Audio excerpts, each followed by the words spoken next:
ଶିବପୁରାଣ ଅନୁସାରେ ଦେବୀ ପାର୍ବତୀ ନିଜ ଦେହର ନିର୍ଗତ ମଇଳାକୁ ଏକତ୍ର କରି ଏକ ମୂର୍ତ୍ତି ଗଠନ କଲେ ଏବଂ ତାଙ୍କୁ ଜୀବନଦାନ ଦେଲେ। ତାକୁ ଗଣେଶ ବୋଲି ନାମକରଣ କଲେ। ପାର୍ବତୀ ଗଣେଶକୁ କହିଲେ, ତୁମେ ଏଠି ଜଗିଥାଅ, ମୁଁ ସ୍ନାନ କରି ଆସୁଛି। କେହି ଆସିଲେ ମଧ୍ୟ ଭିତରକୁ ଛାଡ଼ିବ ନାହିଁ।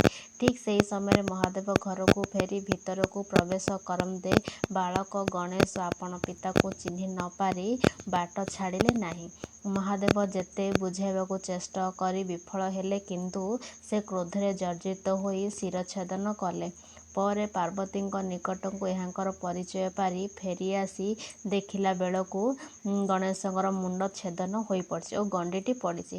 ମହାଦେବ ମୁଣ୍ଡ ଖୋଜି ନ ପାଇ ଉତ୍ତର ଦିଗକୁ ମୁଣ୍ଡ କରି ଶୋଇଥିବା ଗୋଟିଏ ହାତୀର ମୁଣ୍ଡକୁ କାଟି ଆଣି ଏହାଙ୍କ ଗଣ୍ଡିରେ ଯୋଡ଼ି ଜୀବନଦାନ କଲେ।